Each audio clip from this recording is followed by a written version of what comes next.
And turning on an unfortunate situation into something positive. It's what the family of one Metro boy who had cancer is doing by starting a nonprofit and raising money for other kids with cancer. That's a story Local 5's Khalil Maycock is following it this morning. He spoke with the family about what they're doing in Khalil. I mean, this is just an inspiring story. What did you find out?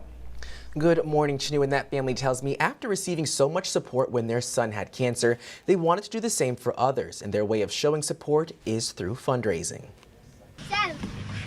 From sliding down the slide to swinging, 8-year-old Ethan Crocker is very active.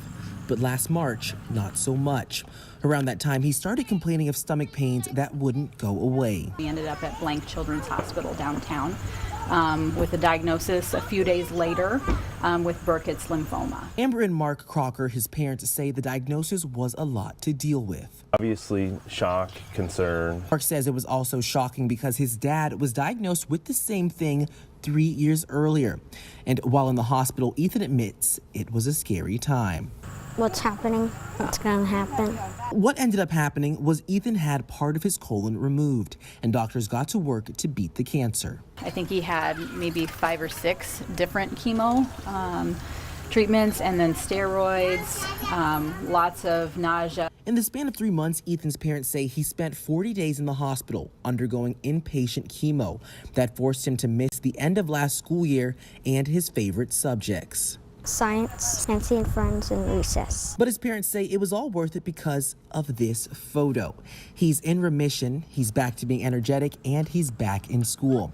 And after everything the family's been through, they decided to start a nonprofit called Kid Cancer Crushers because they received so much support going through their difficult time. And in September, they held a fundraiser, and proceeds are going to help kids in situations like Ethan's. So half of the funds go towards research. Half are going to go towards child life this year. Next year, we're going to pick another organization. Really, I just want to give it back because so everyone doesn't have to do the same as me.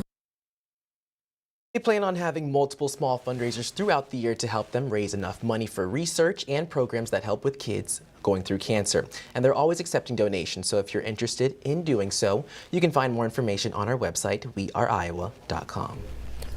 Wow, what a sweet kid and a good family to be able to do something like this. Khalil, when you talked to them, did they tell you at all just what their journey through that was like and what it was like for them to be able to turn that around? What motivated them so much to do that? They said their motivation was kind of Ethan. They said he kept high spirits throughout the whole thing, and since they did get so much support, they wanted to make sure the programs that supported them get enough money to support other kids. Wow, just a good story there, Khalil. Thank you.